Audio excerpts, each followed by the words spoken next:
Hello students, আজকে যেটা আমরা স্টার্ট করব সেটা হচ্ছে loop. So what is loop? Loop is used to do a task repeatedly up to a given condition. While this condition becomes false, then the iteration is terminated. তো loop আমরা কিসের জন্য ইউজ করছি? কোনো একটা টাস্ককে বারবার যদি রিপিট করতে বলা হয় কোয়েশ্চেনে, তখন আমরা লুপ ইউজ করি টাস্কটাকে রিপিট করানোর জন্য। কতক্ষণ? যতক্ষণ একটা গিভেন কন্ডিশন ট্রু হবে।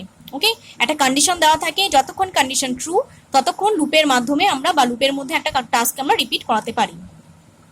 যে মোমেন্টে সেই কন্ডিশনটা ফলস হয়ে যাচ্ছে তখন কি হচ্ছে, আমরা লুপ টার্মিনেট হয়ে যাচ্ছে এবং আমরা লুপ থেকে বেরিয়ে আসছি। What is the meaning of iteration? Iteration মানে হচ্ছে লুপের রিপিটেশন। ওকে, একটা কাজকে বারবার রিপিট করতে গেলে লুপ তো বারবার রিপিট হবে, তো এই রিপিটেশনকেই আমরা বলছি ইটারেশন। নেক্সট, এখানে আমি দুটো পয়েন্ট লিখেছি। ওকে, লুপের কোনো একটা কোয়েশ্চেন বা প্রোগ্রাম পড়ার পরে আমাদের দুটো জিনিস সবসময় ভালো করে দেখে নিতে হয়। What is the task to be performed? কি কাজ করতে দিয়েছে বা কোন কাজটাকে রিপিট করতে বলেছে, and how many times will it work, এবং সেই কাজটাকে আমরা কতবার রিপিট করাবো। তাহলে দুটো পয়েন্ট মাথায় রাখতে হবে, task to be repeated or performed and number of iteration বা how many times will it work. Okay, next হচ্ছে types of loop. So basically জাভাতে আমরা তিন রকমের লুপ পাই, for, while and do while loop. তো আজকে যেটা আমরা স্টার্ট করব সেটা হচ্ছে ফর লুপ। ওকে, এখানে লিখেছি দেখো, when number of iteration is known to the user then we use for loop। তার মানে নাম্বার অফ ইটারেশন মানে কি? Number of repetition. তার মানে কোনো একটা প্রোগ্রাম বা কোশ্চেন পড়ার পরে আমরা যদি এটা বুঝতে পারি যে কতবার কাজটাকে রিপিট করতে হবে বা কতবার লুপ রিপিট হবে, সেটা যদি আমরা জেনে যাই তবেই কিন্তু ফর লুপ ইউজ করতে পারবো।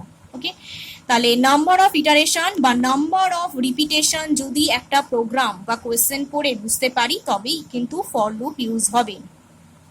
এমন কোনো কোয়েশ্চেন যেটা পড়ার পর আমরা কোনো ক্লিয়ার আইডিয়া পাচ্ছি না যে লুপ কতবার রিপিট হবে, বা আমরা আগে থেকে বলতে পারছি না যে লুপ কতবার রিপিট হবে, তখন কিন্তু আমরা ফর লুপ ইউজ করতে পারবো না। ওকে,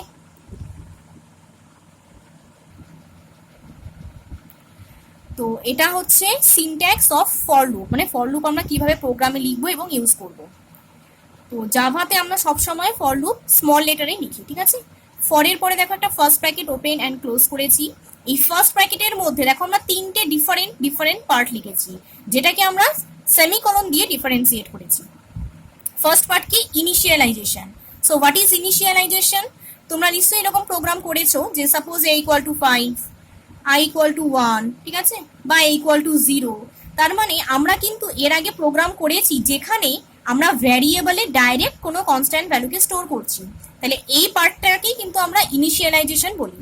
তাহলে এই রকমের কোনো একটা ভ্যারিয়েবলে কোনো একটা ভ্যালু দিয়ে ইনিশিয়ালাইজ করার একটা স্টেটমেন্ট আমাকে এখানে লিখতে হবে। সেটা কোন ভ্যালু দিয়ে ইনিশিয়ালাইজ করব সেটা কিন্তু প্রোগ্রামের উপর ডিপেন্ড করে। সেমিকোলন দিয়ে কি লিখেছি? টেস্ট কন্ডিশন, মানে এখানে একটা রিলেশনাল অপারেটর ইউজ করে আমাদের চেকিং দিতে হবে, যেমন আমরা ইফ চেকিং এ দিয়ে থাকি। নেক্সট হচ্ছে update counter. What is counter? এই যে এখানে আমরা যে ভ্যারিয়েবলটা ইউজ করব, মানে যাকে একটা কনস্ট্যান্ট ভ্যালু দিয়ে ইনিশিয়ালাইজ করব, সেটা যে কোনো ভ্যারিয়েবল হতে পারে, সেই ভ্যারিয়েবলটাকে আমরা বলবো কাউন্টার ভ্যারিয়েবল, এবং সেই ভ্যারিয়েবলটাকে আপডেট করতে হবে। আপডেট মানে চেঞ্জ, মানে ভ্যারিয়েবলের ভ্যালু বাড়তেও পারে আবার কমতেও পারে। ওকে, তো ফার্স্ট ফর লুপে আমরা যে পার্টে ঢুকি সেটা হচ্ছে ইনিশিয়ালাইজেশন। এটা হচ্ছে আমাদের ফার্স্ট পার্ট। ইনিশিয়ালাইজেশন মানে একটা কোনো ভ্যারিয়েবলে যে কোনো ইনিশিয়াল ভ্যালু থাকবে বা স্টোর হবে। এখান থেকে আমরা কোথায় আসছি? This is our second part, test condition. এবার সেই ভ্যারিয়েবলের মধ্যেকার ইনিশিয়াল ভ্যালু নিয়ে আমরা টেস্ট কন্ডিশনে যাচ্ছি, মানে একটা কন্ডিশনের দিকে যাচ্ছি এবং সেটাকে টেস্ট করব whether this condition is true or false. যদি গিভেন এই কন্ডিশন ট্রু হয় তবেই আমরা লুপের মধ্যে ঢুকবো। This is third process. Okay, লুপে দেখো আমরা সেকেন্ড ব্র্যাকেট ওপেন করে লুপ ইন্ডিকেট করছি, লুপের স্টার্টিং। ফর লুপের পরে কিন্তু এখানে সেমিকোলন হয় না, কোনো সেমিকোলন এখানে আমি দিইনি, ঠিক আছে। তাহলে এখানে সেকেন্ড ব্র্যাকেট ওপেন দিয়ে একটা কমেন্ট লাইন আমি ইউজ করেছি এবং সেখানে লিখেছি body of loop or what is to be perform. তার মানে এখানে আমরা কোন স্টেটমেন্টস গুলো দেবো, যে সমস্ত স্টেটমেন্ট বা যে কাজটাকে বারবার রিপিট করতে বলা হয়েছে সেই পার্টটাকে আমরা এখানে লিখবো। তাহলে যদি গিভেন কন্ডিশন ট্রু হয় আমরা লুপে ঢুকছি, ঢুকে সেই পার্টগুলো এক্সিকিউট হবে। আচ্ছা, লুপ মানেই কিন্তু সেটা অটোমেটিক রিপিট হবে। তাহলে এরপরে যখন আমরা এখান থেকে এখানে আসছি, মানে এটা হচ্ছে ফর লুপের সেকেন্ড ব্র্যাকেট ক্লোজ, এখান থেকে কিন্তু লুপটা অটোমেটিক রিপিট হবে। কোথায় রিপিট হবে? আপডেট কাউন্টারে রিপিট হয়ে চলে যাবে। সো থার্ড প্রসেসের পরে এটা হচ্ছে আমাদের ফোর্থ প্রসেস, এখান থেকে এখানে যাচ্ছে। আচ্ছা, আপডেট কাউন্টার, কাউন্টার মানে আগেই বলেছি এখানে যে ভ্যারিয়েবল থাকবে সেটা এ হতে পারে, আই হতে পারে। তো সেই ভ্যারিয়েবলটা আমাদের হচ্ছে কাউন্টার ভ্যারিয়েবল এবং সেই ভ্যারিয়েবলটাকে আপডেট করতে হবে।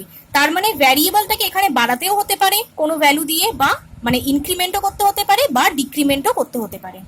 তো আফটার ইনক্রিমেন্ট অর ডিক্রিমেন্ট মানে আফটার মডিফিকেশন সেই ভ্যারিয়েবলের ভ্যালু এখানে চেঞ্জ হয়ে যাবে এবং সেই চেঞ্জড ভ্যালু নিয়ে আমরা আবার এখান থেকে কোথায় যাচ্ছি? Test condition. This is fifth process. Okay, তো চেঞ্জড ভ্যালু নিয়ে আমি আবার কন্ডিশনে টেস্ট কন্ডিশনে যাচ্ছি এবং একটা কন্ডিশন আমরা আবার চেক করব।